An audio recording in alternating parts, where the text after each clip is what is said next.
Okay, good morning, everyone. We are live. I will call the meeting to order and ask the clerk for a roll call. Councillor Shortreed. Present. Councillor Berry. Present. Mayor Danielson. Present. Mayor Moffat. Present. May I have a mover and a seconder for the approval of the agenda? Deputy Mayor Danielson, Councillor Berry. Moved by Deputy Mayor Danielson, second by Councillor Berry, be it resolved September 16th, 2021 council meeting agenda be approved as circulated. All in favor? It's carried. Thank you. Are there any disclosures of pecuniary interest today? Seeing none, we'll move on to number 6, adoption of the minutes. May I have a mover and a seconder to adopt the minutes of the previous meeting? Councillor Shortreed and Councillor Berry.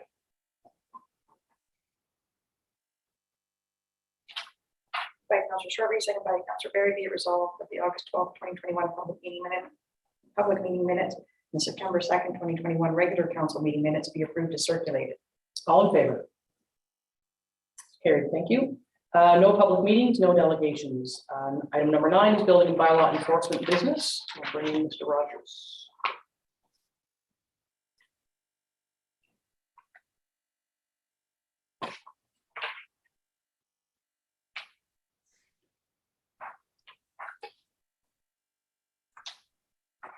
Good morning, David. Good morning, Mayor and Council. How are you? I think everyone's doing well so far. One item for you, just your monthly report, which has lots of impressive numbers in it. Anything you want to highlight there? Again, through you, Mayor. As I'm getting used to this new report, because before I could cut and paste in the past, the one thing I forgot to put on was that there were 4 brand new residential constructions. There was 1 replacement construction. And of the other totals, there was 8 renovations and additions to construction to buildings, and there was no new commercial. But yes, we are way past anything. Like, we've exceeded all of last year's totals and fees collected, construction value, and permits. So it's extremely busy. Yeah, which is, I guess, a good thing, but can also be a bit of a bad thing, depending on various scenarios. Are there any questions from council for David on what's going on in the building department? No. Okay. May I have a mover and a seconder to receive this report?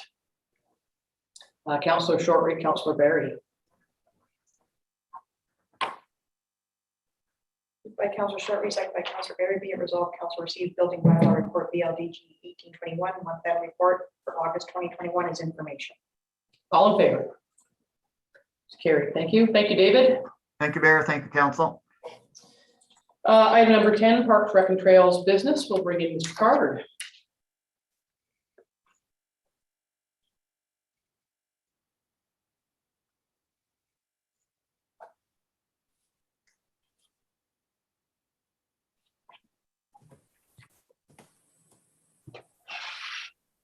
Good morning, Chris. Good morning, Mayor and Council. First up for you is monthly activity report, and things are moving along. Yeah, lots on the go as usual. The only thing we'll highlight from this, as I think each councillor respectively heard from the various cottage associations throughout the township regarding an opportunity for invasive species signage in partnership with the OFAH and CHA. I have had some discussions and ongoing discussions with Paul McInnes, who's overseeing the project, and right now it's looking like we'd be a spring installation if things go ahead, and I'm just working through a list of locations with him at the moment. Just wanted to tie that back because I know everybody's kind of heard of it in one way or another.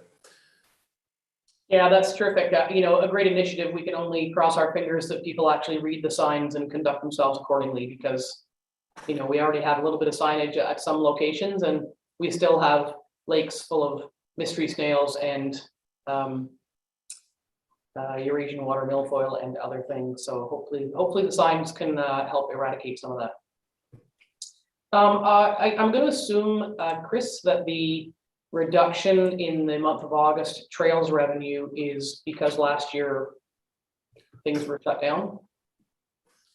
Yeah, so council will recall at the last monthly report, we had an 80% increase And as things have moved around with COVID opening and closing, we've seen some really kind of interesting trends around bookings. And what's happened is when campsites were open back up and able to be booked, they were essentially booked completely for the season. Typically, we'd see people booking campsites at a pretty steady pace throughout the season.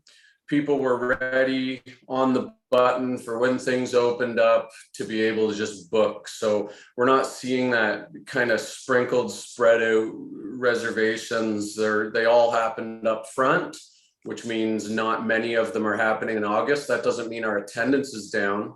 That just means fewer people are making reservations in August. Okay, fair enough. Are there any questions from council for Chris on what he's been up to in the past month or so?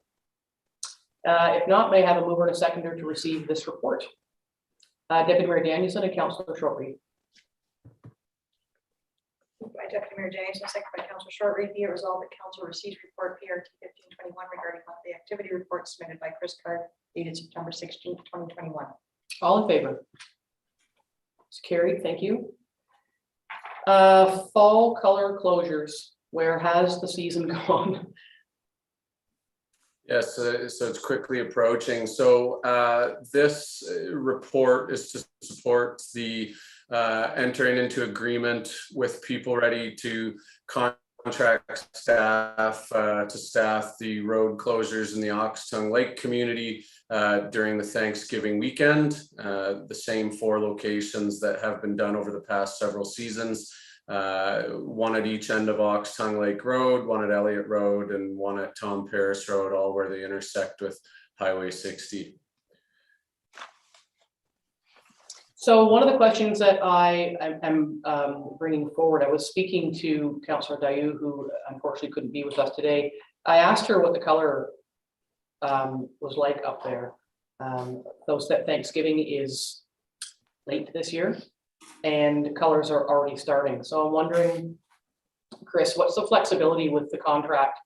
If the colors change more quickly than anticipated, are we able to jiggle some of those dates forward? I would still suggest staffing those locations on the Thanksgiving weekend. And we would add some staffing if needed, if the peak happens before or after that. And so we do have that flexibility. If we need to, we can add those. Typically in the past, they've said that they'd be able to respond within 72 hours of a decision being made. Okay, and the other question, just to make sure that we are covered completely, is I'm sure that part of your formula includes the idea that the park is going with timed entry, pre-sold timed entry. And if, for all the people who don't get that memo, we could end up with, a bit of a backup if the planets all align in terms of weather and colors.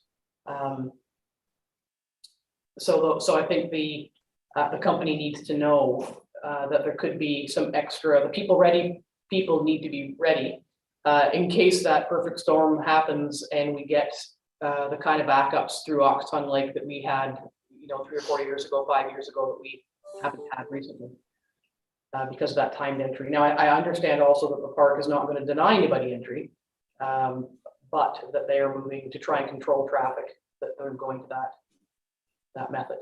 So there could be some added confusion this year. Yeah, that's a very good point. And the unfortunate challenge of these situations is we won't know what's going to happen until it happens. We'll have people in place, and how many people try to turn down these roads and need to be directed to keep moving will depend on the timing. Mm-hmm. I wouldn't be able to respond quickly enough in having extra people come out, on the day of midday. If a decision was made at that time, it's a decision that would have to be made ideally a week or more in advance. Yeah, see, and that timing, that's my concern with the timing, and why I had asked about flexibility is because we don't want to end up sort of behind the 8 ball, but how do we prepare not to be behind an 8 ball we don't know is going to happen. So I guess the bottom line is, as long as, you know, you're confident that there is some flexibility there in the contract, not sure what it does for the budgeted amount for the contract, if the days change or the colors come early, or everybody is anxious to get out of the city and travel around. I guess I'm looking for your confidence that there's some flexibility there, is the bottom line. Well, thank you for the feedback, and I'll ensure that I have that discussion with people ready to see what type of availability they would have for additional people and the shortest timeline that's available to have that happen. Yeah, I think it falls into that saying of, we better to be looking at it than looking for it when it occurs. So as long as they know that there's a possibility, I think that would cover us well. Any thoughts or comments from any other member of the council about traffic control for fall colors? May I have a mover and a seconder to move the agreement forward? Deputy Mayor Danielson and Deputy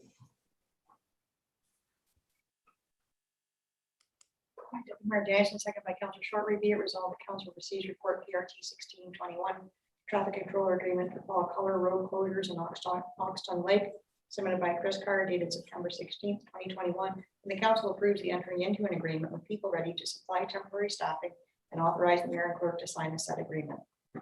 all in favor? That's carried, thank you. And lastly, for Chris, for you is Dorset snowball considerations. Yes, so typically this time of year we start into planning for the snowball. As council knows, the snowball happens annually on the family day long weekend in February.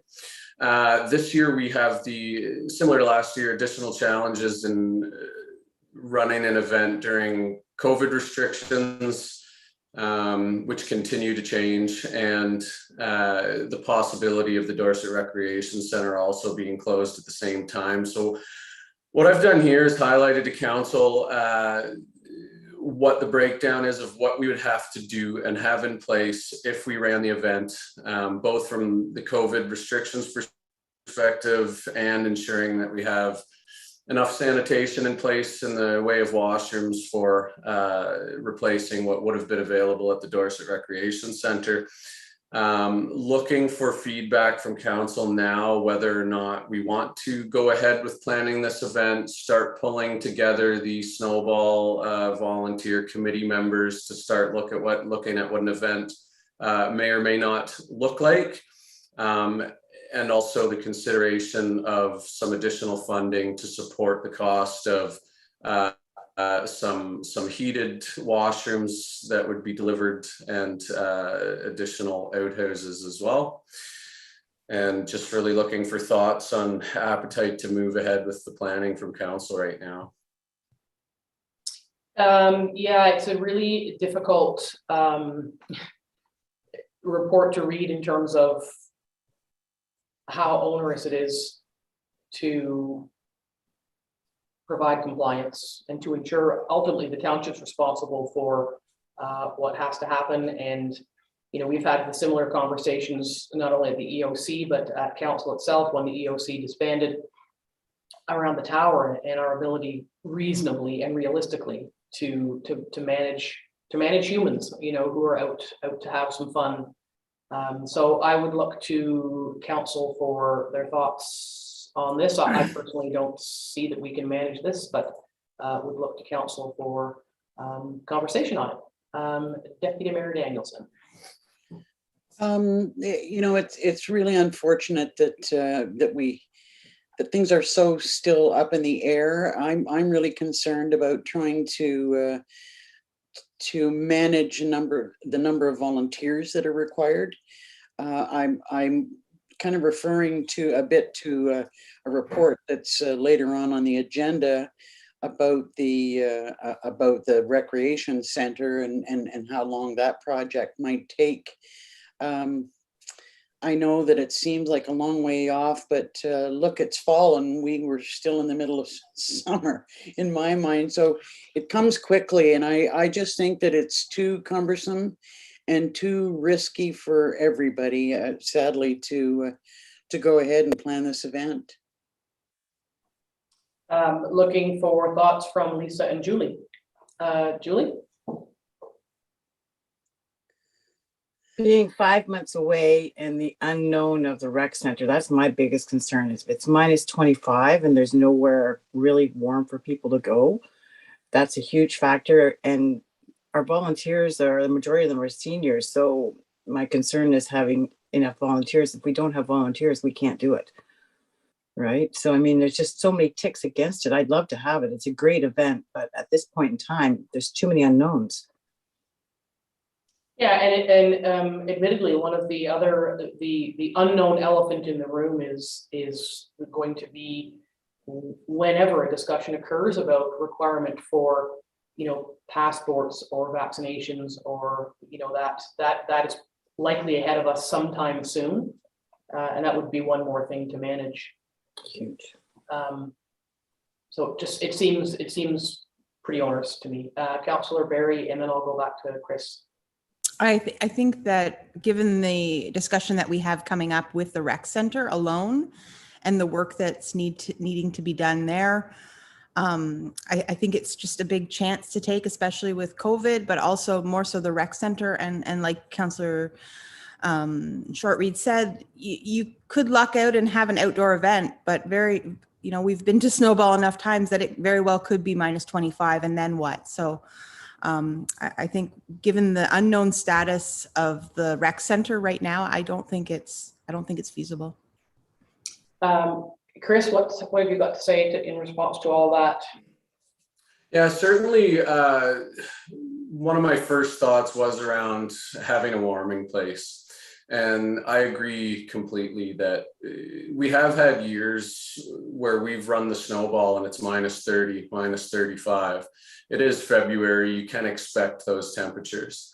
We did search out possibilities for a heated event tent, similar to what you'd have set up at a summer event, and they don't exist. No event company was willing to rent out any event tents in the wintertime. They're just not designed to handle the winter temperatures, to handle any snow load or anything of that nature. So that was one of the very first things we checked off that we wanted to meet, and we just couldn't. And that's what brought us in the direction of at least ensuring that we'd be able to have some heated washrooms, but they do come at a high cost. And of course, the biggest challenge is we would never between now and then have better than a maybe as to whether or not the event could actually run, because throughout the pandemic, these regulations have changed continuously and sometimes several times in a week. So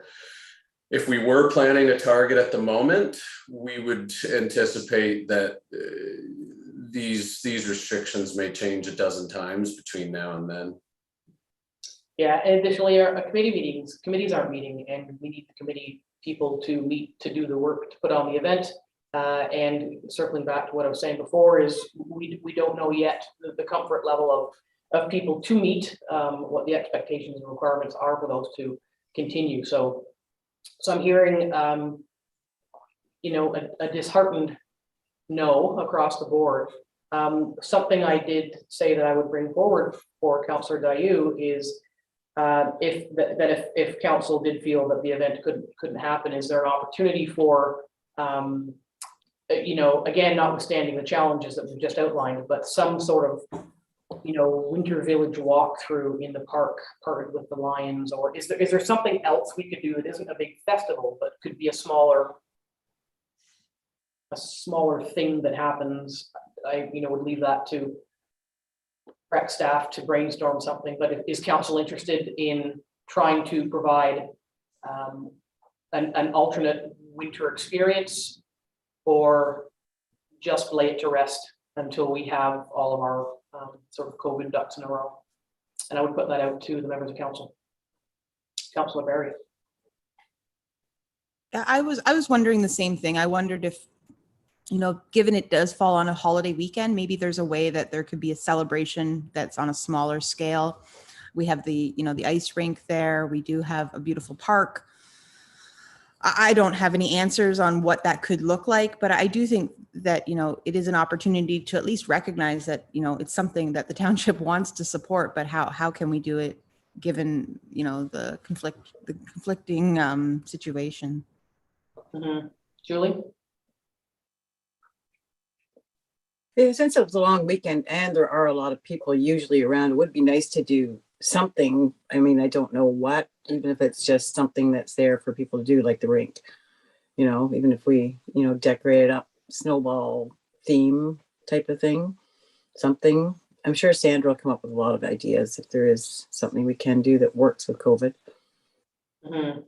Chris, what are your thoughts on that? Do you think that something smaller scale is achievable, or do you feel that regardless of what scale of event were to be considered, it would still face the same challenges as you've outlined in the report?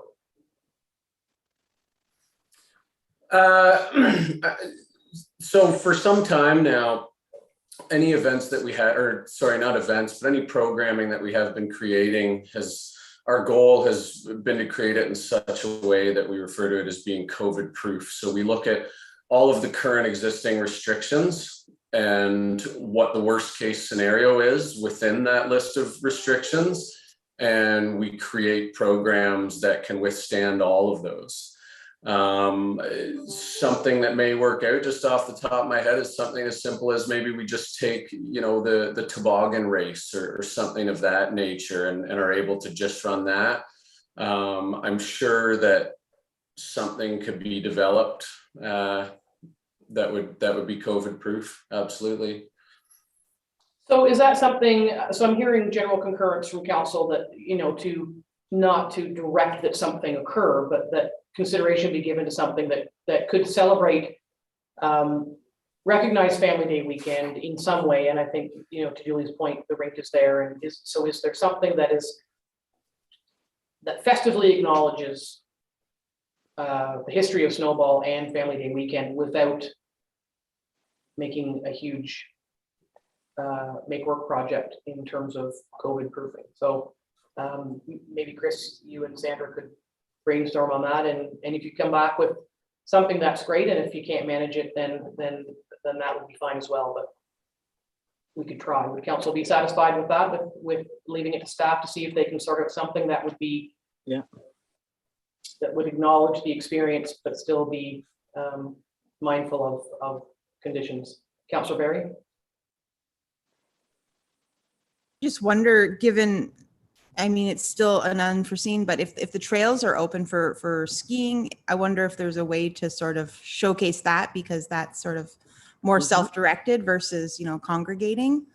So maybe that could be part of the promotion of celebrating Snowball outside or something. Yeah, those are the kinds of things I guess we would look to Chris and Sandra to, particularly Sandra, she's very good at that kind of thing, to brainstorm and see what they can come up with. So is that enough parameters, Chris? Just so we're looking for something but not sure what, and if it doesn't happen, it's okay. That's kind of wishy-washy, but it's a start. Yeah, I'm sure we can come up with something. Absolutely. Have you crafted something, Madam Clerk, or? I just have it that council direct Snowball Winter Carnival was canceled, and if you want to include direction to staff to investigate possible options. Well, we've given the direction, so I don't know if it has to be in the resolution. The resolution is about Snowball. So, okay, so we'll just have if I could have a mover and a seconder about Snowball, which is the item on the agenda, Deputy Mayor Danielson and Councillor Shortreed. And then we have the verbal direction to look for something else. So that's good. Moved by Deputy Mayor Danielson, second by Councillor Shortreed, be resolved. The council receives report PRT 1621 Dorset Snowball Winter Carnival planning considerations submitted by Chris Carr dated September 16th, 2021. And the council directs the 2022 Dorset Snowball Winter Carnival be canceled for 2022. All in favor? That is carried. Thank you. Thanks, Chris. Thank you. Have a good day. Next up is Public Works business, and we'll bring in Mr. Bergstrom.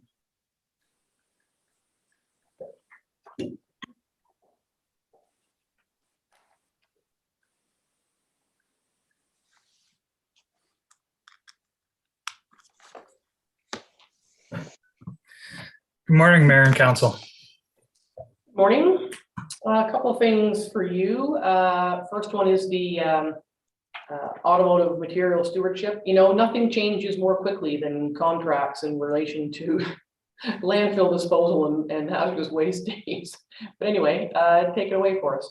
Yeah, some more smoke and mirrors, I suppose. But yeah, so there's a change in regulations. So basically makes our old contract void. As you read through, we're still going to be collecting our oil filters, oil containers, antifreeze. There's going to be just broken out into different groups now for the other hazardous materials, which Melissa will help update me on in the future. Essentially, not much is changing for us. We do subsidize this program in the past, and we continue to subsidize it. It's not costing us any more money to run it, but this group, there's no negotiation the way the government has set up the regulations. So they basically dictate what they're going to provide us, and we don't get to retort. So we're suggesting we enter into the agreement because it's basically maintaining the same expense as what we have been previous. There is the option to cancel with 90-day notice. So we will always be looking at different options. But yeah, so ultimately we recommend to move forward with this agreement so we can carry on our hazardous waste materials collections, and staff will continue looking at other options. Great, well, thank you for that. So the recommendation is option one. Does council have any conversation or ideas to the contrary? Deputy Mayor Danielson. Not contrary. Sorry, I missed that last word. No, I agree with going forward with option one. I'm not convinced that producer responsibility has been sufficiently organized or can be relied upon. I agree with the recommendation. Anybody else, or are you in concurrence? Seeing nodding heads, great. May I have a mover and a seconder to move forward with option one? Councillor Barry, Councillor Shortreed.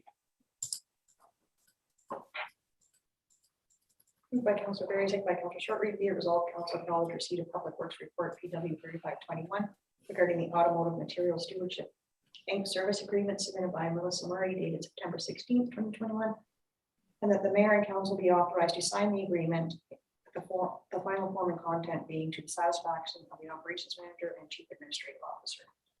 All in favor? Carried, thank you. Next up for you is monthly activities, and just like the others, there's no shortage of things to be taken care of.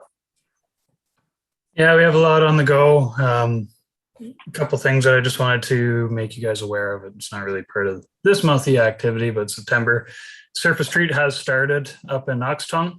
I know that people are interested in getting the resurfacing project done. I just want to let you guys know that's underway now, finally. And also airport usage. We do have a couple groups that have called in with interest of flying into the airport. So it sounds like we may have a dozen airplanes stopping in tomorrow, just doing their flyby and sightseeing. So that's kind of exciting that we're a pit stop for some flying groups anyway. So Yeah, that's good. If there's any questions. Any questions from council on Lyle's report? Certainly some groups interested in coming is good news. Hopefully they have lunch and buy fuel. But with the fall colors, we tend to see an increase in sort of day traders that come in recreationally. So that's terrific. If there are no questions, may I have a mover and a seconder for this report? Councillor Shortreed, Deputy Mayor Danielson. By Councillor Shortreed, second by Deputy Mayor Danielson, be it resolved, council acknowledge receipt of Public Works Report PW 3721 submitted by Lyle Bergstrom and dated September 16th, 2021. He received for information. All in favor? Carried, thank you. And finally, for you, the big conversation of the day is the Dorset Recreation Center. So take us through that. Yeah, so we hired Cambian to do a full building envelope assessment. It wasn't quite as thorough as I wanted, but it was thorough enough to identify the issues causing moisture mitigation and those sorts of issues that are causing the mold.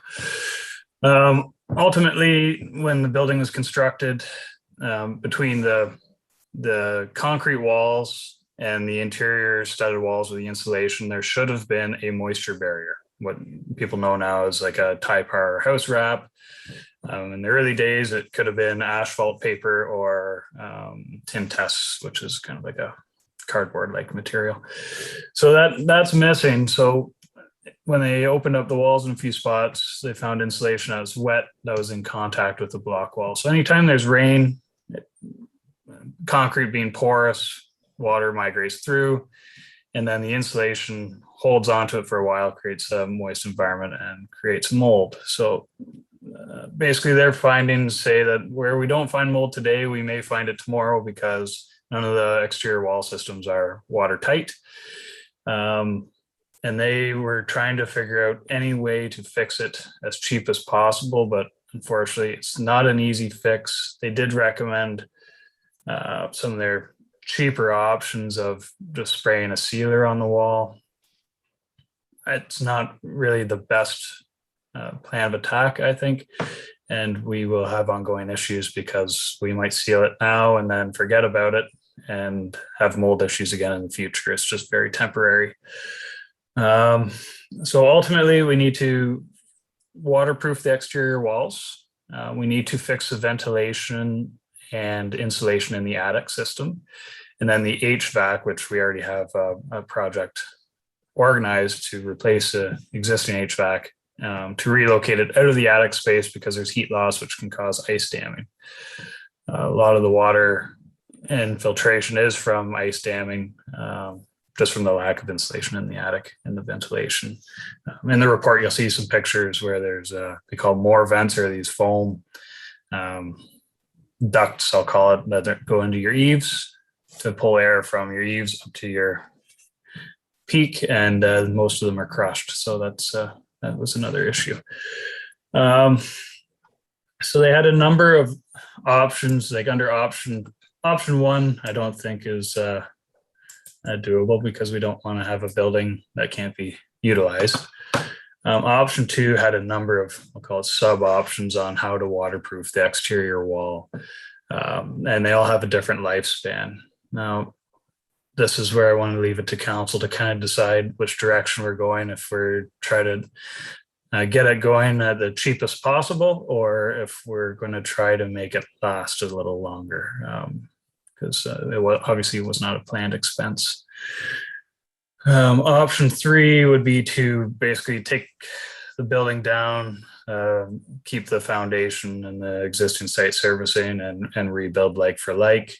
I think with today's society, the building use might be different, and if you're going to demolish, you probably would want to look into current building uses and the desires of the local community. If they've changed, then you'd want to reconfigure, which would be option four. We didn't explore that because that's wasn't really part of the plan, and but it is obviously an option. There is some funding, trillium funding available up to $500,000. The deadline's getting fairly close. We would like to obviously apply for any funding we can get for this, and go from there. So anyways, does council have any questions? I'm sure there's going to be a lot of questions. Thank you for the details there. It's not an easy discussion. I mean, if in a perfect world, you'd knock it down to build something brand new that had everything the public wanted. But we know from other communities that you're looking at many millions of dollars, and we are already facing a number of pent-up capital demands, some of which are committed and not yet underway. So challenge for dollars there. So certainly go to council for some conversation here, and Councillor Berry, you go ahead. Thanks for the disheartening report. My main question is, when it comes to, you know, the philosophy of the sealer, the coating, the waterproofing, all of that, would we not be sort of sealing in the problem? Like, given that from some of the photos and from the report, I wonder if there's already moisture in there. Would you be sealing the moisture in there? That's sort of my concern. One of my concerns. Yes, essentially that would be one of my concerns as well. We would, whatever work we do, we have to do some dehumidifiers, get them fired up in the building to keep it dry.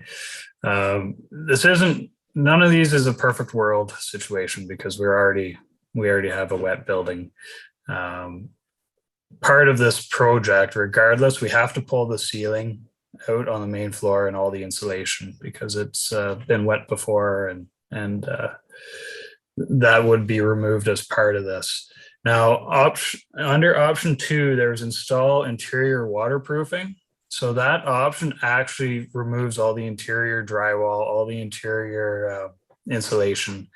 So then you are starting with at least a dry substrate, which is, if you have to do it anyways, it's not a bad way to go. But we have mold throughout the building, but not the whole building's moldy. So that option of install interior waterproofing would address that already wet insulation and any mold that we did discover in part of it. So that's probably the best way to attack all moldy areas and ensure that we have dry materials. The other options don't really address that very well. Liz? I'm wondering if a couple of things. Is the HVAC project included in these estimates, or is that separate? Yes, the HVAC is included in the numbers. So we do have funding that's going to help us with that. Yeah, the HVAC part we've already got budgeted. We have $100,000, I believe, in funding for that, and then this $500,000 would be additional for the other works if we were successful. I guess I'm wondering if we went with the install interior waterproofing to address the concerns of having a wet building, would we also have to do waterproof coating on the exterior?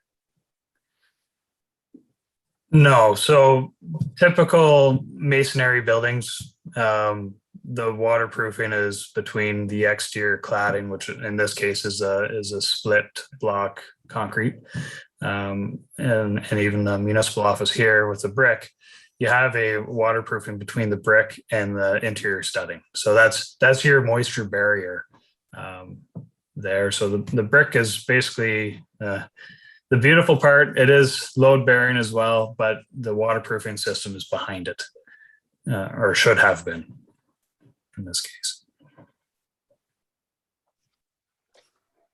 So the question I have is similar to, well, sort of similar to Liz's, so there's multiple methods of waterproofing, but are they each standalone options, or are they building on each other? So penetrating sealer is just one thing you do, or is it waterproof coating includes penetrating sealer, and install interior waterproofing includes coating and sealer? Do they build on each other, or they're separate? They're all separate. If it were me, I would not seal the block. I would rather have the waterproofer behind it. You'll see in some older places with concrete where people try to seal the inside and outside, you get this white calcite creating, or efflorescence rather, and that's actually the block deteriorating because it can't breathe. Concrete's got to breathe to a certain extent. So if you're going to do one, I wouldn't do both. That being said, if you're doing the interior waterproofing, there's still going to be that air gap the concrete can breathe. So you could compound these options if you liked, but it's not necessary. Okay, thank you. I'm going to go to Liz and then back to, I'm going to hang on. Julie's going to weigh in first, then Liz, and then Lisa. I'm going to go across my screen. a lot of my questions have already been answered, but the one question I had was the moor vents being squashed. Is there something else going on to squish them? Because that just means weight on top of them and there's no airflow for the moor vents. The reason why they were squished was somebody in the past has jammed insulation between the plate or the top of the wall and the Yeah. moor vent. So the Oh. moor vent mounted right to the deck of the roof. Yeah. And then somebody's jammed insulation up, probably trying to save some heat, but in doing that, crushed the moor vent. So, Is and that could have been from the date of construction. I'm not sure. Okay, so it won't be a problem going forward, hopefully. It's not the building causing the squishing. No. All right. And my The second building's still structurally sound, like the roof system is in good shape.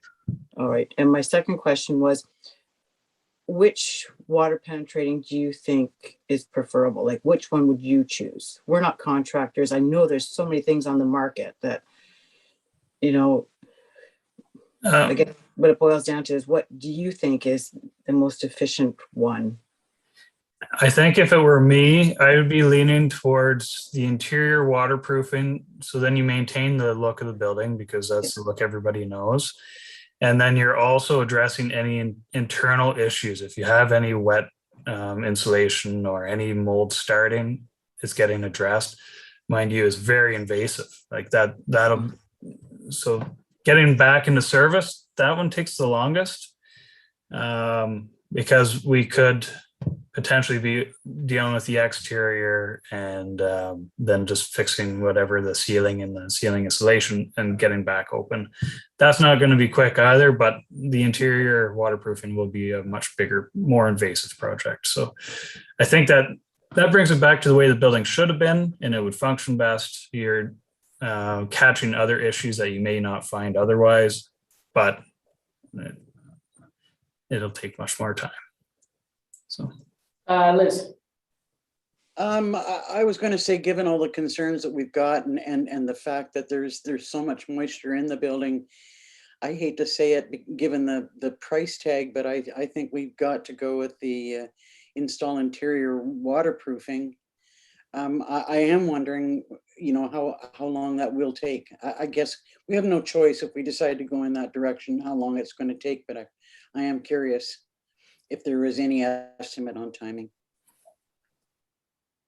I haven't reached out to any contractors yet. I know that's a big hurdle in the Haliburton area because those nice fancy cottages bring a bit more dollar per square foot than our buildings. I can reach out and try to get some kind of time budget on it. Everything moves very slow in Haliburton with contractors. So I think I wouldn't see it being open until next spring at the earliest, if all the ducks were in a row. But I will reach out and see what kind of timelines there would be. I'm going to go to the CAO and then back to Lisa. It will also depend on when we get approval for the funding, if we get approval for the funding. So we wouldn't be able to start anything until we know the answer to that. Well, and that leads to another question is, if the funding application is unsuccessful, how would this work be funded? So that may be could be a budget discussion. Councillor Barry? Yeah, my thought is let's apply for the funding and then make a decision what we're going to do, because I think that's a huge impact. Just clarification, if we go with option 2, if we put, the attic venting, mechanical equipment, ductwork, all of that together with the existing HVAC that's happening, and then we added the install interior waterproofing, which seems to make the most sense, what sort of a final price would that be?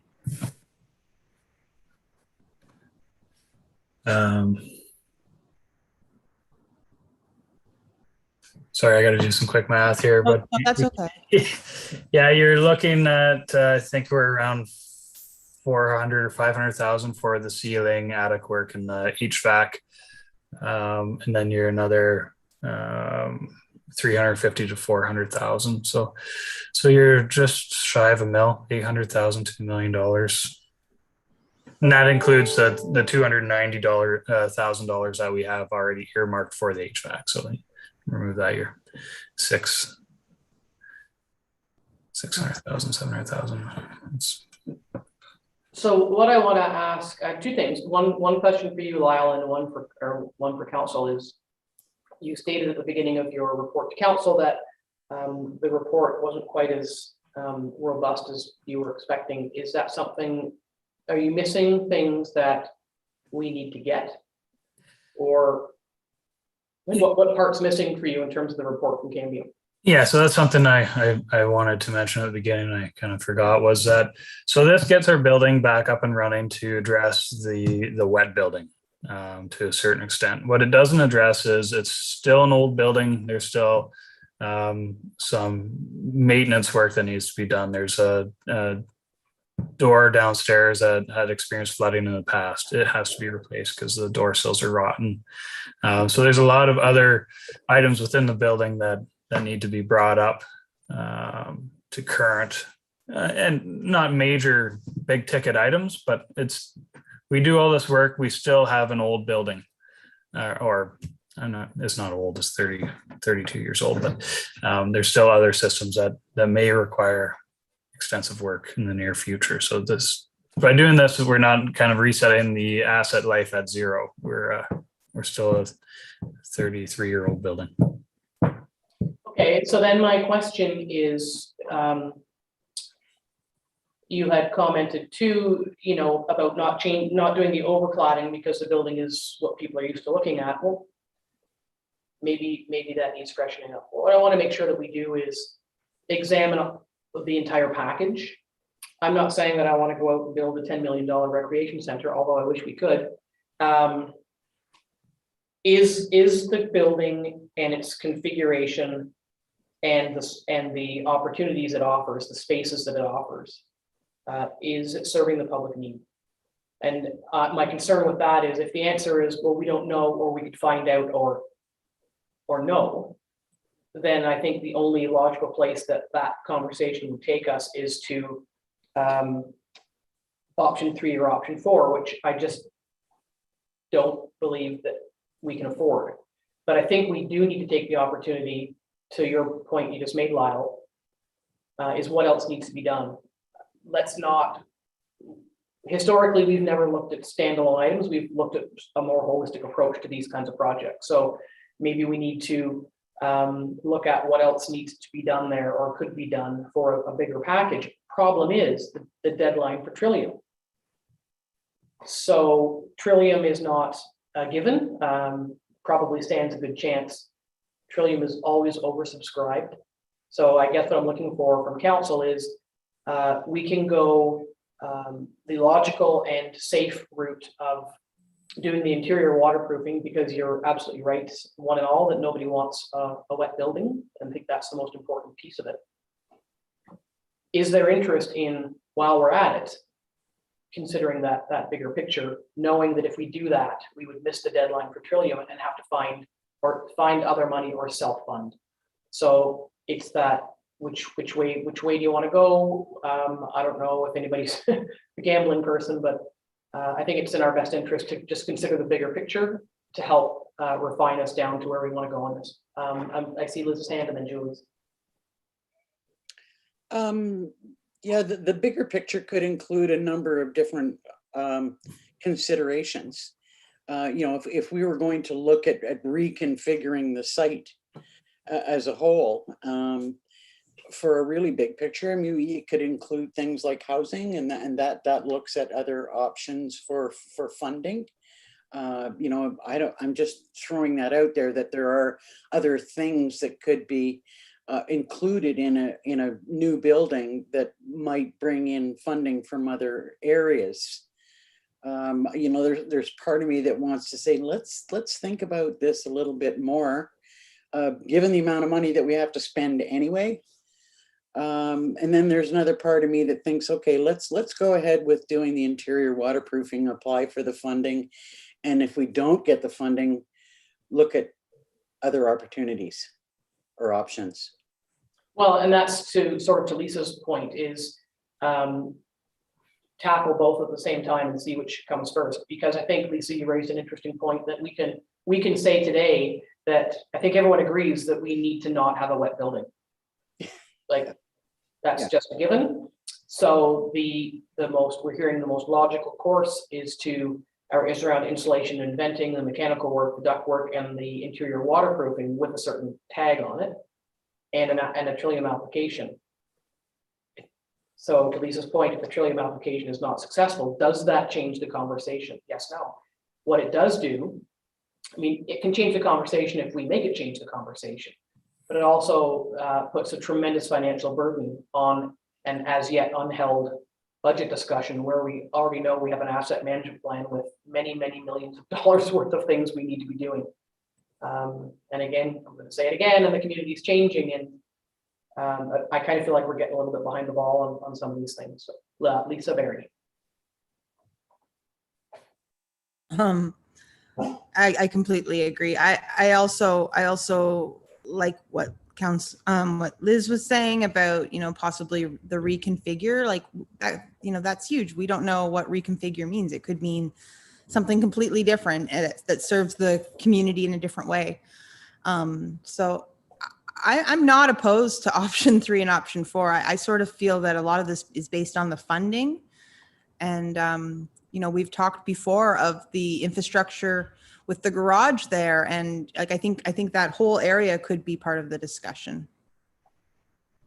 Yeah, the biggest project council could agree to undertake would be to, look at that bigger picture about the garage and the former site of the old Sherburne office. Again, you're looking at a massive project. It's not to say that you wouldn't do it, but it's just, going with your eyes wide open. And it would be many, many years contingent upon a variety of interwoven funding opportunities, depending on what a bigger vision might be. What I don't want to do is I don't want to get into, a community argument about what the space should be. There's opportunity to look at a number of options, but we can't. If council's interested in knitting together the needs of this building with some of our big picture discussions around the village of Dorset, know full well that it would be a number of years in the making, which would mean a number of years where the building will remain inaccessible to the public. And it's a really important hub for a lot of folks. There's lots of requests and inquiries about when it's going to reopen. So, sometimes you just have to put in the time to get the better thing at the other end. But certainly that's what council wants to talk about. We can, but we need to frame that conversation completely differently. Julie?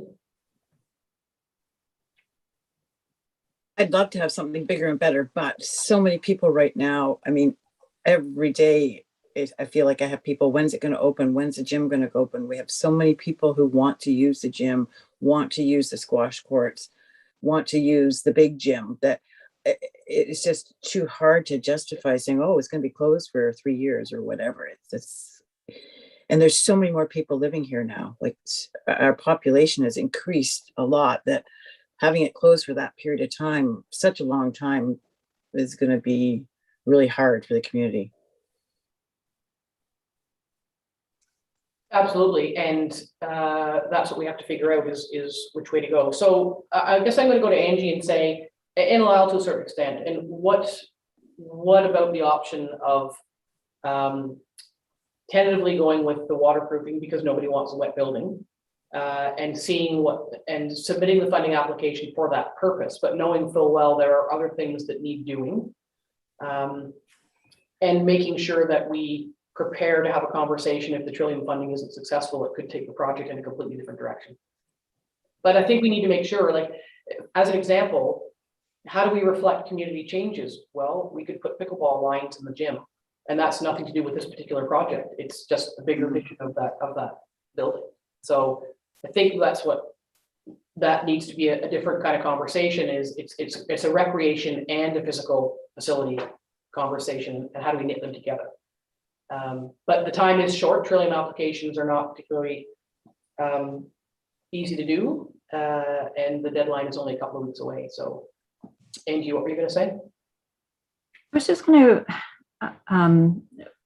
point out the things that council has approved with that building. I mean, Lyle's pointed out it's a sound building. It's an older building, but it is sound. There's been, extensive renovations to the fitness room. Upstairs, we did the renovations to where the library was, so it's more of a hub for the public. So, I mean, those are great things, and I'd hate to see those go by the wayside. So, I'd like to recommend to council that we apply for the funding. It is short notice, so we need to get moving on it. And then if we're not successful, then we'll bring it back to council for a bigger discussion. But I think that there is lots of potential with the building as it stands now. Yeah, and that's kind of where I was going with, perhaps something as simple as, putting pickleball lines in the gym. There's always an opportunity to find out what it is folks want to use the space for. If we have a gymnasium and basketball hoops that nobody's using and everybody wants pickleball, then convert the gym to pickleball courts or something. But though that's not incumbent on a Trillium application, it's just us continuing to think laterally about how we use the space. And that should be happening on an ongoing basis anyway. Lyle, were you going to weigh in there? Yeah, I'm going to step back a little ways on some of the other items that need to be fixed on the building that you had mentioned. We want to do a big group project. They're not huge expenses. If we were adding $50,000 to the project price, I'd be very surprised. So it really won't affect our Trillium application because we'll use up that 500,000 easily on the project we need to do. Any additional we would fund differently. And also, I might not be in my place because I haven't been here long enough, but it feels like that is the one facility we have that has been very well utilized. And any reconfiguration or changes could also be in the form of an addition rather than demolishing a sound building. So I think it would be better fixing this building. And if we want to put a health hub or an ambulance bay or a new fire hall off the one end, then we can look at that separately. But we still have a decent building. We just need to do some work to it. So I forget where I was going with that. But anyways, I think we should go ahead with the application if council's okay with that for the waterproofing of the walls. And then the other items to bring it up are smaller items, so it won't be a big shock. Yeah, so that's good to know that those other items that need doing don't have big price tags on them. And it circles back to those big picture discussions that we have been sort of picking away at. And so let's remember that there's an opportunity, you're absolutely right, for an addition or either attached to the building or something standalone. We've gently touched on those conversations over the last couple of years, have been waiting for a number of pieces to fall into place, and I don't think we'll lose track of those, which is good. So, and the other items, if we need to, we've got a communications person, and we're going to be implementing in the new year, bang the table, and that may be an opportunity to check with folks, to see if what's being offered in that space is suiting them. I've always been surprised that the uptake on the squash courts, but they are quite busy. People like to play squash, so I think there's an opportunity there to do a little bit of checking with the public. So the recommendation is then to do the interior waterproofing to eliminate the wet building, apply for Trillium, which is due in less than 2 weeks-ish, or 2 weeks, and then see what comes out the other end of that, and just make sure that the conversation stays open is what I'm hearing from both staff and council. Is that what everybody wants to do? Yep. I see nodding heads. And continuing to keep that much larger picture in mind, because the community, may have different needs going forward, which we always do. Okay, well, that's the direction that we're headed.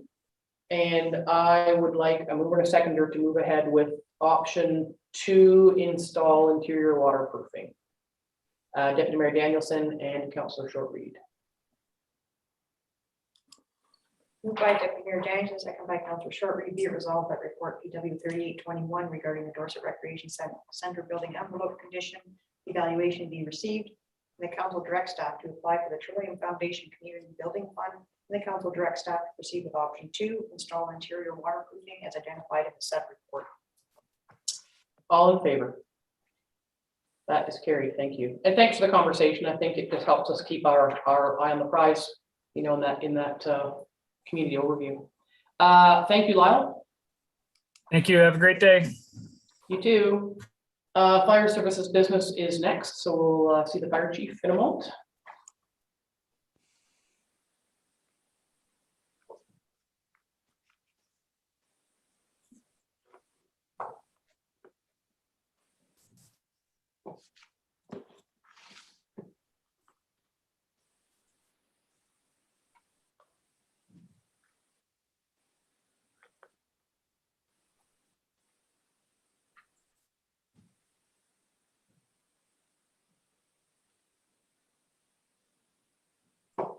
And I seem to have lost my agenda, so bear with me while I go back in and get my agenda. Good morning, Chief. Morning, Mayor and Council. Just bear with me for a moment. I have my agenda's gone off into the ether somewhere. I'll blame it on the ether, but I probably pressed something. So.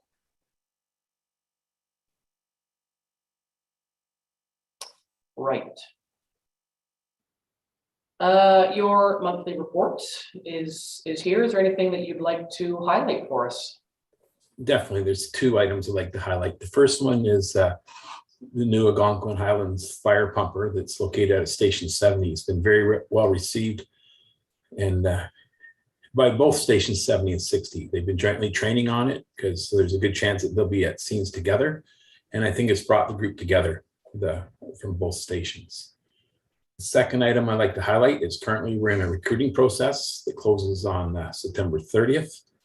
With Chad's help, we've got it out in the community very well, and we're getting a very good response in the lower end. There's been a lot for the Stanhope area and also a fair number for Dorset. We are lacking in the Oxton Lake, but I think that's a demographics issue, but there has been a couple applications brought forward. So really looking forward for the process playing out, and I think we can really strengthen our department going forward. Yeah, that's terrific. The recruitment is really important, so we can continue to serve the public, and that's great if some of those folks can sign up and find that they like it and move through the whole program and get on board. That's terrific. Any questions, council, from council for the fire chief? No. Okay. May I have a mover and a seconder to receive his reports?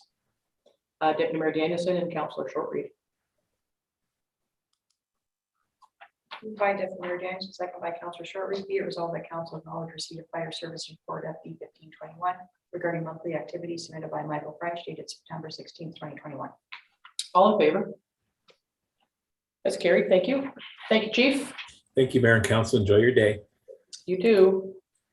Finance business is next. I don't think we need to bring the treasurer in. It's simply the account summary. Are there any questions? Any comments from council? There rarely are around this, but it's the case. And seeing none, may have a mover and a seconder to receive the account summary. Councillor Barry and Councillor Shortreed. Moved by Councillor Barry, second by Councillor Shortreed. Be it resolved that council has reviewed the expenditures incurred as set out in September 6th, 2021 account summary in the total amount of $1,156,242.17 and hereby approves payment of same. All in favor? Carried. Thank you. Administration business. The CAO has a report on the bereavement leave policy. Yes, thank you.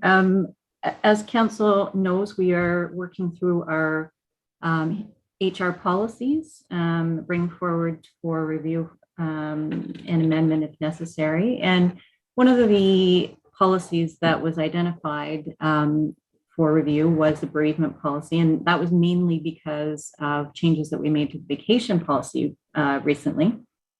But there were some other changes that we updated. One is the policy statement. And again, that is to align with the strategic vision.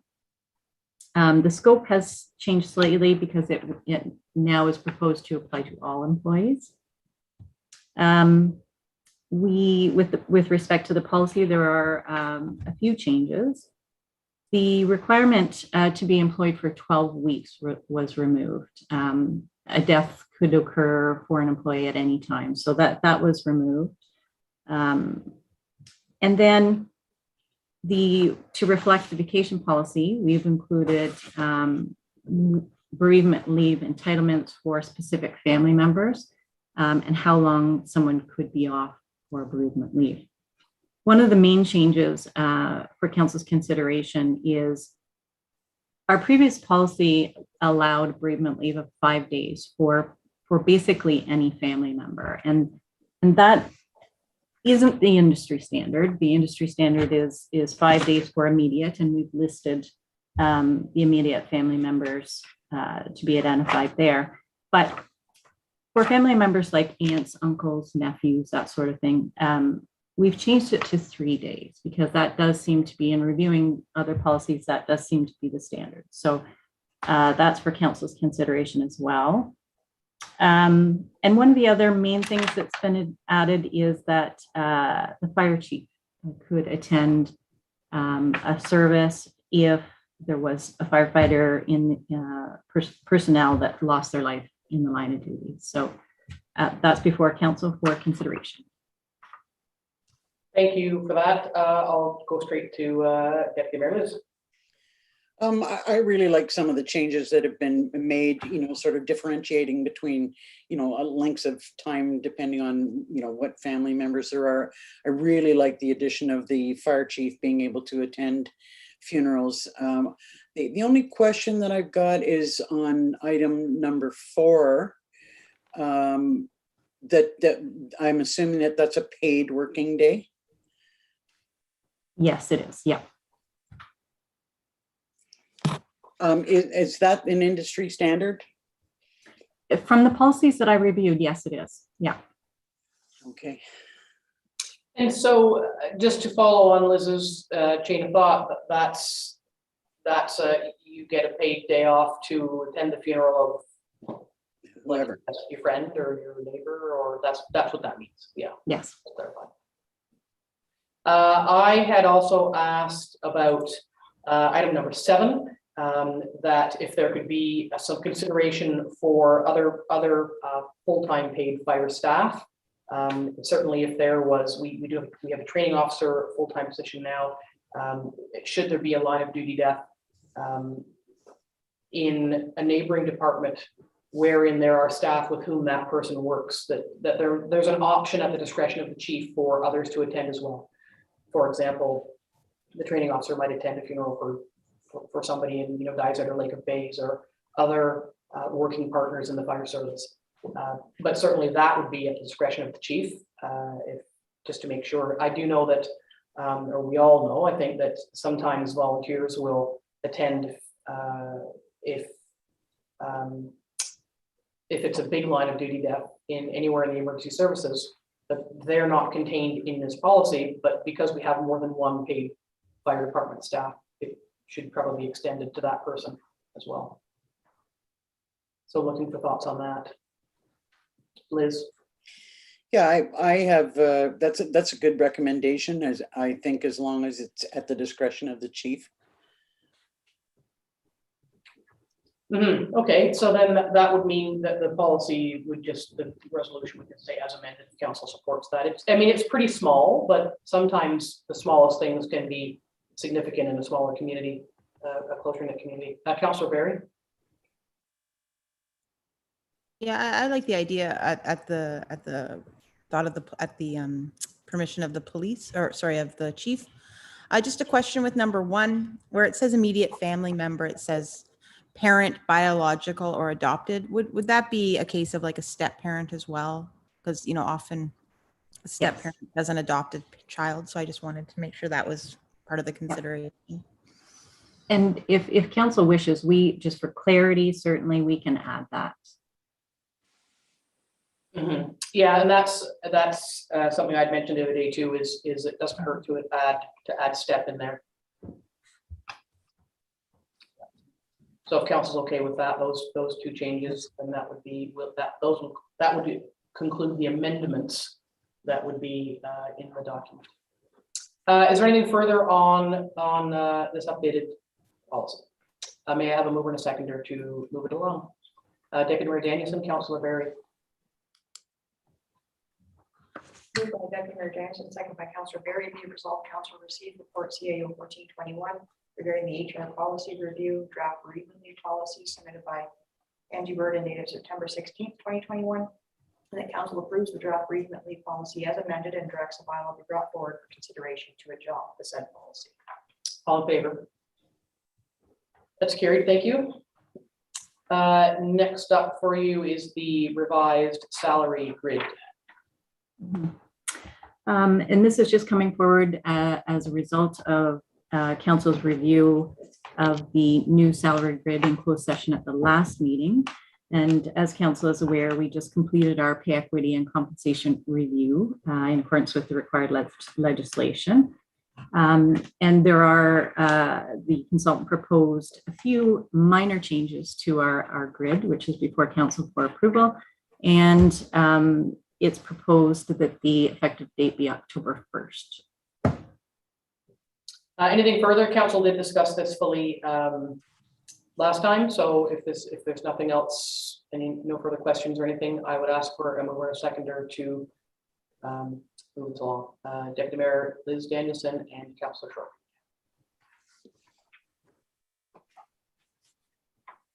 Moved by Deputy Mayor Danielson, second by Councillor Shortreed, be it resolved, Council received report CAO 1521 regarding the 2021 revised salary grid submitted by Angie Bird and dated September 16th, 2021. The Council approves the revised 2021 salary grid as presented and directs a bylaw be brought forward for further consideration. All in favor? That's carried. Thank you. Draft court leave policy. Yes, and again, this is just a part of our HR policy review. It is one of our shorter policies, but there are some changes recommended. Thankfully, it doesn't happen very often, but there are some changes proposed just to provide some clarity to the policy.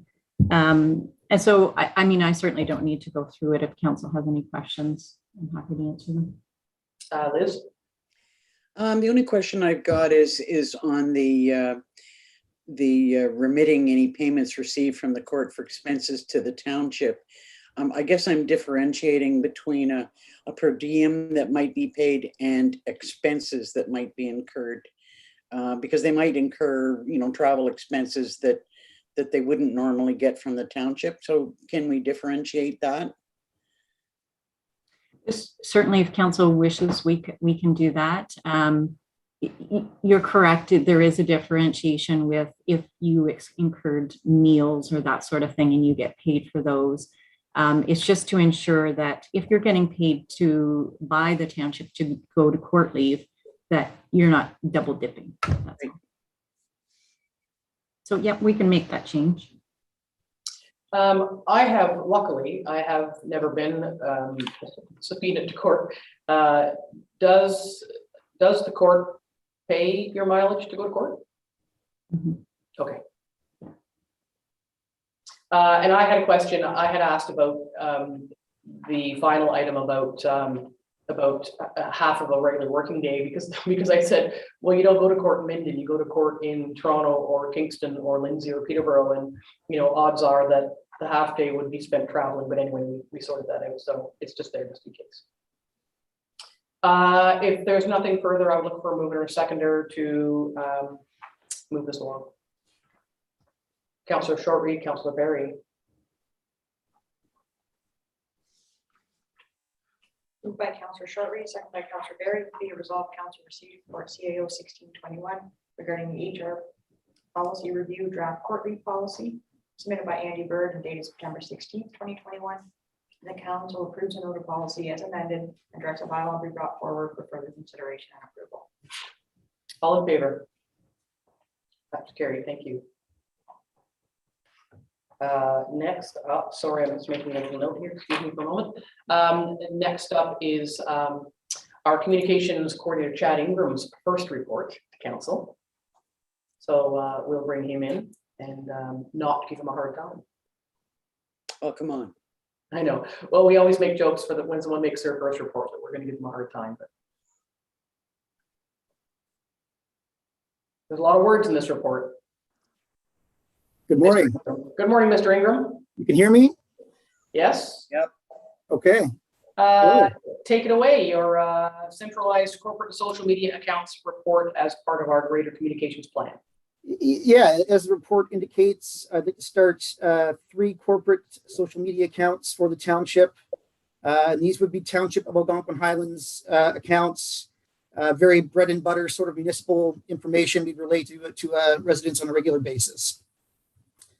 So that could be stuff like programming information, land diversion education, road closures, the fact that big rigs can't go over St. Peter's Road and why that is, and reminding people of the waste wizard and where their milk cartons go and all that sort of stuff. So it's not necessarily exciting, but it's important.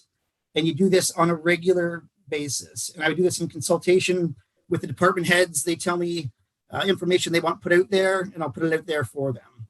So that's the idea.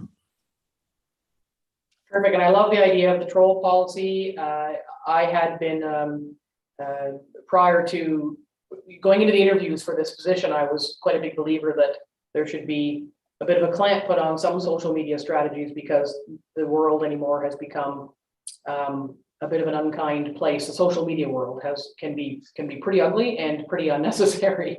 So the troll policy, I think if we're going to be firm with that if the whole purpose is to share information. If you have something you want to say, you can always call your counselor directly. So the troll policy, I think, is an excellent suggestion in terms of preventing our intent to provide information from becoming, the boxing ring. Because that through the mayor, that will happen to some degree, and you just ask those people to leave. Basically, that's people are supposed to be responsible adults, and you just ask them to go, or eventually make them go. Right. I will look forward to that. No, it looks great. It's the first step toward a new way of doing things, which is terrific. I would like us to ensure that all existing channels are used where appropriate until such time as the main corporate accounts get up and running themselves, share across those various platforms that currently exist. And I also want us to keep an eye on what kind of stuff goes on these accounts in terms of Liz will understand this it's the platinum dashboard. The whole idea of this position in the township is it's a 2-year contract, after which there may or may not be a permanent position for Chad or someone like Chad to do this work. So we also want to make sure that we keep an eye on the burden that this person takes on, that Chad takes on the next 2 years, so that we know who's going to adequately and appropriately maintain them should he work himself out of a job. Then the strategies have to be in place for these accounts and communication strategies to be upheld by their means. So we just need to keep an eye on that. But certainly looking for thoughts from council on getting going. It's kind of exciting. Liz? I think this is a great idea. I like the idea of the troll policy. I'm, given the direction that social media is going, and the kind of information that we have to disseminate, I don't see this job going anywhere. I see that this is just, it's going to continue to grow and be a responsibility that we're going to have on the long term, but we'll see how that goes. Yeah, absolutely. I mean, I don't disagree with you, but we did support a 2-year contract position, but I hear you on that. Lisa? Great report. Just wondering about some information, just as in regards to sort of the second paragraph about internal communications, specifically with intermunicipal communications. How do you see that working with Algonquin Highlands posting something about the county, or just touch on that? That would be great. Right. So the communications plan itself, the larger document, will be 3 chapters. So internal departments here, how they can better communicate here. Intermunicipal, Algonquin Highlands with the other townships and the county, and then exterior to the outer worlds. And that's sort of where social media, the social media strategy that does appear in the communications plan will fall under external. Part of what I'm looking at, and this has already come up in a few staff consultations I've done, is finding more effective ways for the townships to communicate with each other on a more regular basis, and when those things should occur. And then on the subject of social media, when joint social media campaigns should take place. I've already set up meetings with John Watson at Dysart and Tom Lambert at the county to talk about how we can start aligning things like that. Lisa? Thanks for the clarification. I at first, when I read it, I was thinking it was specifically about social media. So I'm happy to hear that it's more just a communication strategy. Yeah, How they play into each other. That's yeah, great. yeah. The social media strategy will just be one part of the external chapter in the communications plan. Communications plan is going to be a big document about all three of those areas. Okay, thank you. Liz? Just a point with respect to the county. You might want to touch base with Mike Rutter as well as Mr. Lambert, just given the, this where we are with the, economic development. It's and in flux. Yeah, sure. We are in flux. And we will have a new director of economic development, hopefully within a matter of weeks. So that would be another point of contact there as well. Thank you. Yes. Julie, go ahead. Oh, I just want to say I'm so excited for this, especially the social media content with our communities growing so much. Is really going to be a really great way to communicate with all these new people and existing people and cottagers and. So I'm really excited. Yeah, I agree. I can't tell you how excited I am to not be the person that bears the burden of shipping the news of Algonquin Highlands. I mean, it was a good idea in the early days, but it became a bit of a monster, and it's not my job. And I've been kind of biting at Angie's heels about this for a number of years, saying we have to do something different. It's not my job. So yeah, I'm happy to see this formalized and put the appropriate burden of public communication where it should lie. So happy about that myself. Yay. May I have a mover and a seconder to receive this report? Councillor Shortreed and Deputy Mayor Danielson. Moved by Councillor Shortreed, second by Deputy Mayor Danielson. Be it resolved, Council receives report CEO COM 121 regarding centralized corporate social media accounts submitted by Chad Ingram dated September 16th, 2021. And the council approves the creation of a Township of Algonquin Highlands corporate Facebook, Twitter, and Instagram accounts. All in favor? That's carried. Thank you. Thank you, Mr. Ingram. Thank you. Item E is just a little bit of an update. September 30th is coming up upon us quite quickly. I had asked this be on just so that we know council has had a robust conversation and we've got great ideas. We want to have a plan, but the bigger plan that Chad is partially working on is not going to happen overnight. It's a longer term reach. So I just wanted to have an opportunity to just circle back so it didn't look like we forgot it or that we had dropped the ball. But Angie's just going to tell us what's happening around September 30th and what we can expect or what's going to happen. Mm-hmm. Yes, there's a lot happening actually, and there's a lot to research in a short amount of time for sure. But just to let council know what has been happening is, so Chad is working on the land acknowledgement. Obviously that will come to council. There's extensive work behind that happening.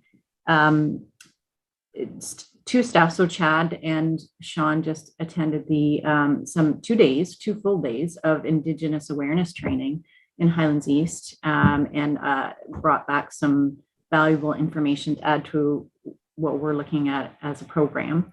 And on the actual day, on Truth and Reconciliation Day, we are planning to do some training. And at the moment, we're looking at probably YouTube videos that staff can do, because keeping in mind, we're still open, so staff will need to take the time to watch those videos. There's a ton out there and some really, really good ones. So we're working on getting those. And the CAOs have talked about all doing sort of the same thing in our municipalities. So providing those videos to, whether we do it off of YouTube or upload it to our pre-emergency system. We're not just sure how yet we're going to do that, but so that's in the works. We're planning to do sort of a banner on our website. So that is being worked on as well. So there's lots going on. It will come back to council in sort of a more condensed but comprehensive form so that council can approve it. But that's sort of what we're working on to get to the 30th. And that will include, if there's going to be a website banner, but will there also be a banner? Because we do have a number of social media Facebook pages. There'll be a Facebook banner that yes, is required for all of our, trails and rec and museums that they will all be on the same day. Yeah, okay. Definitely. Yes. Because it came rather quickly, and there's a lot of work being done sort of in the background. We certainly want to make sure that we've made the commitment to do something, and let's do what we can on such short notice. Liz. Excuse me, I just wanted to question whether whatever videos you do select for staff to watch, if they could be made available for council. Absolutely. Yeah, is that, yeah, I can ask that. I was just going to say, and what format would that be? Is it through the county's internal system? We're not sure yet how that's going to be made available. Still working on that. Great. All right, so that's the update that staff are working on. So I just wanted council to know that it was there were machinations in the background, and there is no resolution. That's just information. Thank you, Madam CAO. We'll move into, it's 10:30. Do you want a quick break? I would like a quick break if we could take 10. Is that all right? We'll come back at I guess which is 10:35. All right. We'll do that then.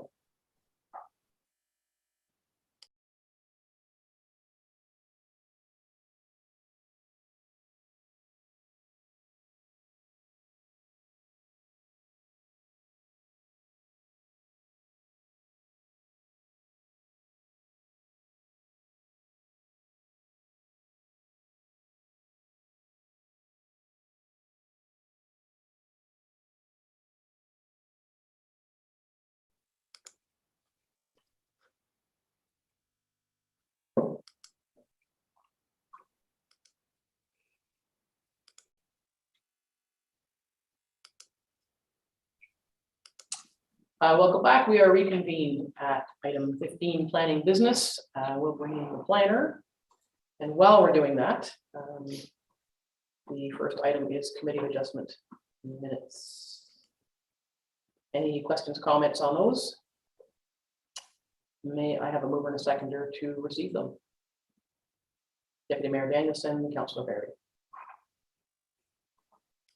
Moved by Deputy Mayor Danielson, second by Councillor Barry, be it resolved that council acknowledge receipt of Court PL 8621 regarding the August 27, 2021 Committee of Adjustment minutes submitted by Sean O'Callaghan and dated September 16th, 2021.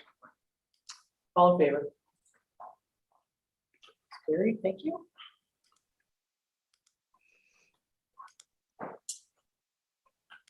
The planner seems to have gone into the ether with my agenda, so we'll wait to get him back.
Sorry for the delay, folks. We're just waiting for the planner to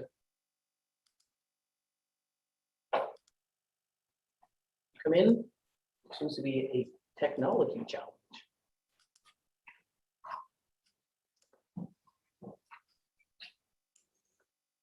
Then there's no screen for him.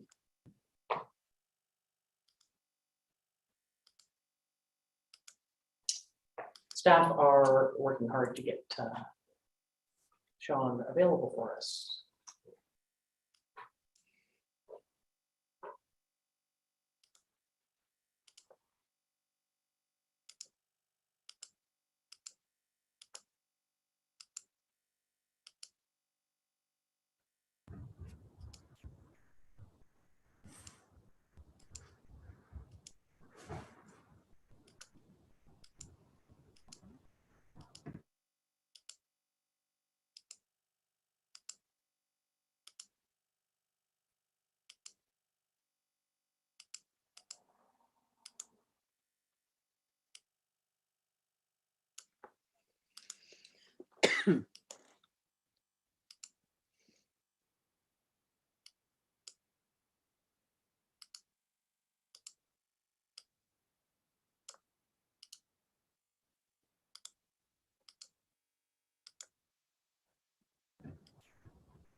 Lisa Berry has her hand up. Yes, ma'am.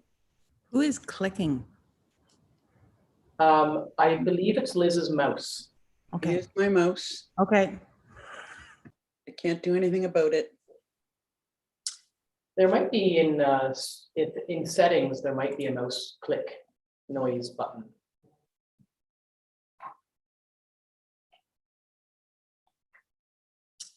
So we are. Zoom is not happy with Mr. O'Callaghan today. So Mr. O'Callaghan is coming into the council chambers and using another staff computer, and he has to bring all his files, which he's done. There he is.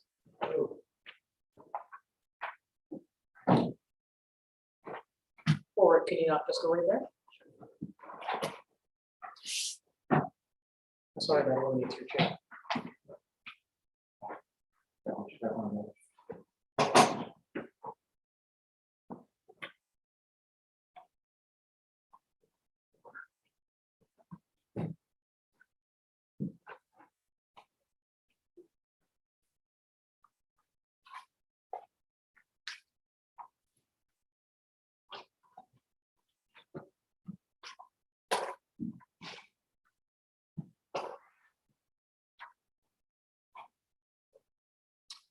Okay, we ready to go? So Sean is not going to appear on the screen for the other members. So something was gone. So Sean's face is not gonna be here, but he's sitting in front of me. So we'll have to just fly blind from your end because of this technology challenge. Well, it's nice to see your face. Yes, hello.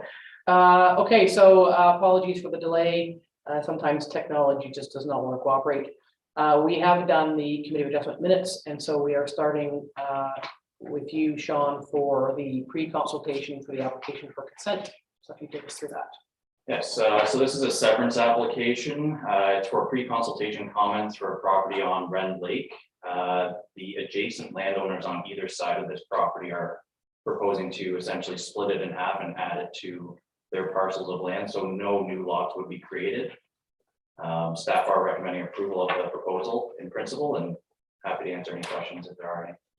It seems pretty straightforward, and it's always nice to have less impact on the lake than north. Any questions for Sean on this application? Liz? Or were you gonna move it? Well, yes and no. There was one quick question. It seemed to me that the measurements that were in your report don't quite align with the measurements of the consultant. But I mean, I don't have any issue with the application. Is that something that you want to speak to, or does it matter? I can certainly double check them. At the end of the day, they're increasing the size of legal non-compliant lots, so the overall measurements will need to be recognized through a rezoning. But can certainly double check those numbers. Is that okay for you, Liz? That's fine. Okay, if there's no questions on this, could I have a mover and a seconder, please? Councillor Shortreed, Councillor Barry.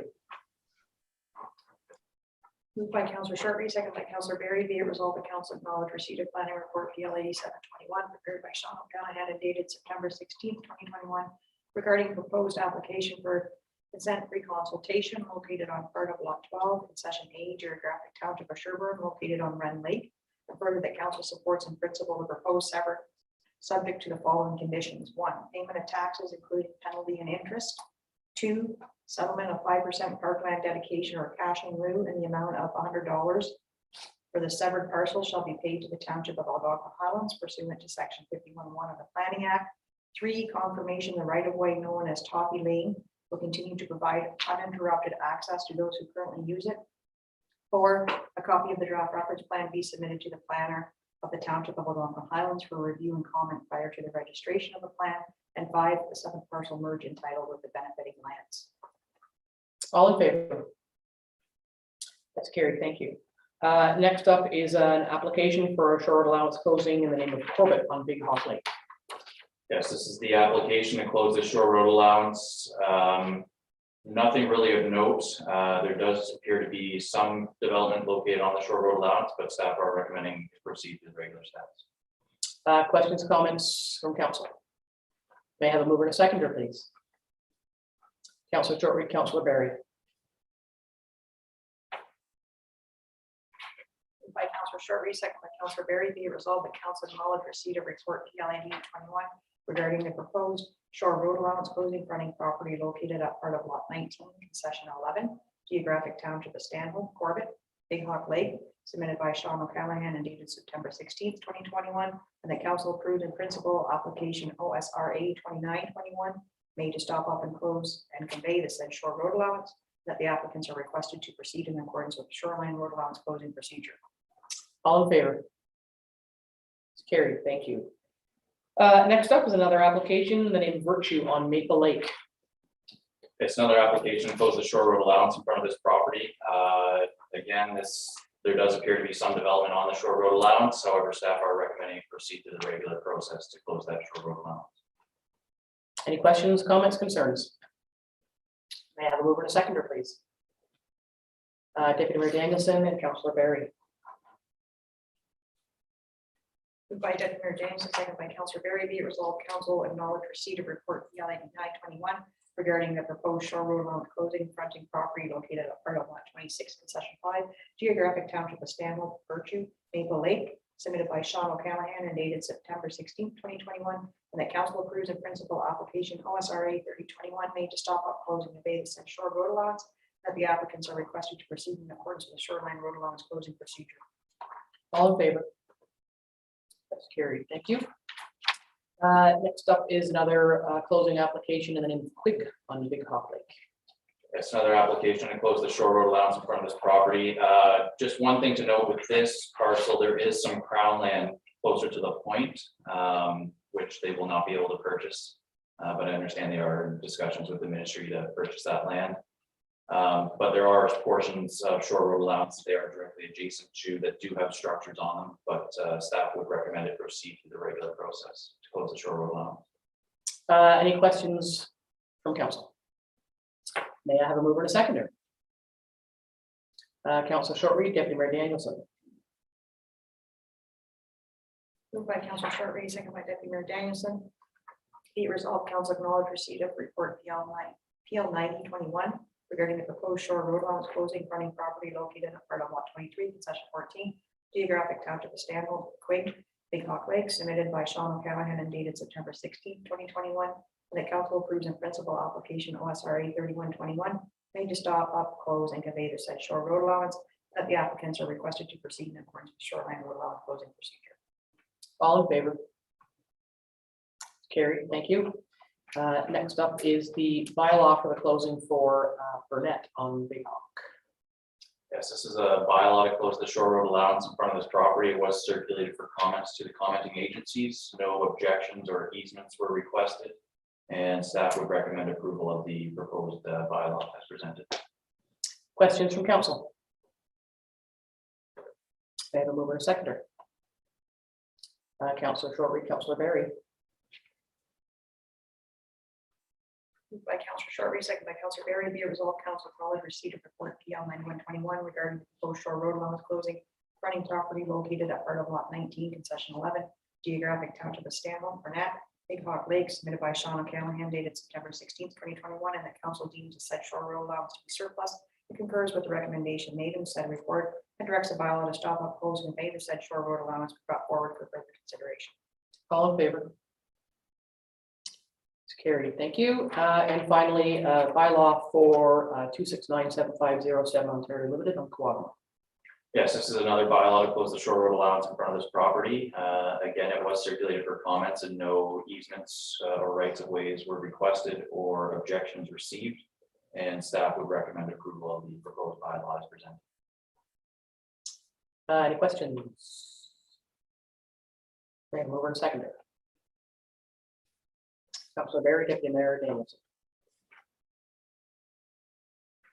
Moved by Councillor Berry, second by Deputy Mayor Danielson, be it resolved, Council College received a report PL 9221 regarding the proposed shore road allowance closing fronting property located at part lot 25, concession 2, geographic township of McClintock, 2697507 Ontario Inc., Quadma Lake, submitted by Sean O'Callaghan, dated September 16th, 2021, and the council deems the said shore road allowance to be surplus. It concurs with the recommendation made in said report and directs the bylaw to stop, oppose, and convey the said shore road allowance brought forward for further consideration. All in favor? Carried. Thank you. Thank you, Mr. O'Callaghan. Thank you. The disembodied voice council. Number 16 is external boards. I don't think there's much going on there. I would go straight to Liz for library. Is there anything we need to share there? I guess there's a strategic planning day coming up next week or so. But other than that, I don't think there's anything else to report. Anything for you for Eorn? No. Nothing for Eorn. The strategic planning day for the library is all day on the 27th. Right.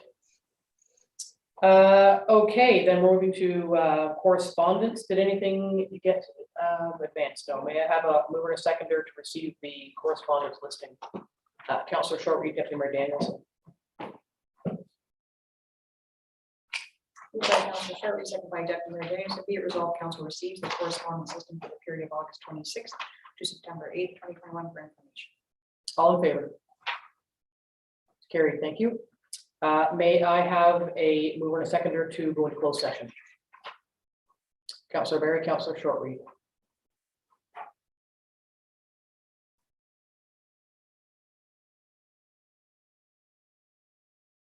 Moved by Councillor Berry, second by Councillor Shortreed, be it resolved, council adjourns its open session at 10:55 a.m.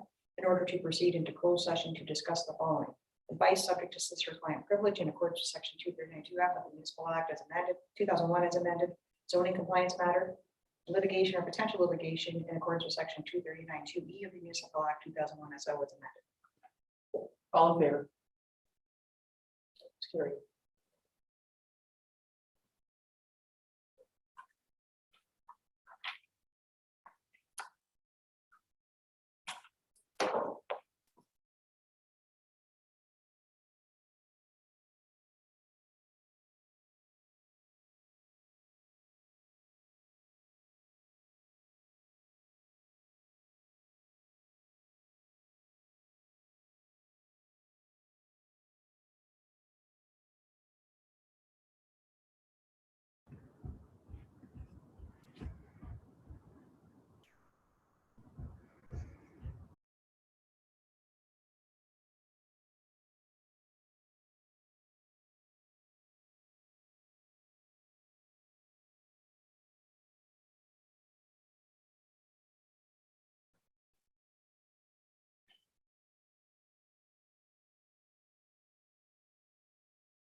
Okay, we are reconvened. May I have a mover and a seconder to resume the regular meeting? Councillor Berry and Deputy Mayor Danielson. We seem to be missing Jude. So hang on to that thought. Councillor Short-Reed, if you can hear me, can you put your camera on, please? There she is. Sorry, I don't know what happened. I'm back. Well, you're here. I have a mover and a seconder to resume with the regular meeting. Moved by Councillor Berry, second by Deputy Mayor Jansen, be it resolved that council adjourned as closed session 11:24 a.m. and open session resumed. All in favor? It's carried. Thank you. May I have a mover and a seconder for the bylaws? Councillor Short-Reed, Councillor Berry. Moved by Councillor Short-Reed, second by Councillor Berry, be it resolved that the following bylaws be received and read a first time, considered read a second and third time, and finally passed with the corporate seal affixed. 2021-98 to authorize the mayor and clerk to execute an agreement with Automotive Material Stewardship Inc. AMS. 2021-99 to stop up closing of a part of the original shore road allowance in front of lot 19, concession 11, geographic township of Stanhope, Big Hawk Lake, Burnett. 2021-100 to stop up closing of a to the budding property owner part of the original shore road allowance in front of lot 25, concession 2, geographic township of McClintock, Wagon Lake, 2697507 Ontario Inc. 2021-101 to authorize the mayor and clerk to execute an agreement with People Ready Traffic Control Oxton Lake Fall Colors. 2021-102 to adopt a revised 2021 employee salary and wages. 2021-103 to adopt bereavement leave policy as amended, and 2021-104 to adopt a court leave policy as amended. All in favor? That's carried. Thank you. May I have a mover and a seconder for the confirmatory bylaw? Councillor Short-Reed, Councillor Berry. Moved by Councillor Short-Reed, second by Councillor Berry, be it resolved that bylaw 2021-105 being a bylaw to confirm the proceedings of council held during its September 16th, 2021 regular meeting be received and read a first time, considered read a second and third time, and finally passed with the corporate seal affixed. All in favor? Carried. And mover and a seconder for the adjournment today. Councillor Berry, Councillor Short-Reed. By Councillor Berry, second by Councillor Short-Reed, be it resolved that September 16th, 2021 regular meeting is hereby adjourned at 11:26 a.m. All in favor? Great, thank you very much. We are adjourned. Thanks everybody for your conversation today. See you next time. Have a good rest of the day.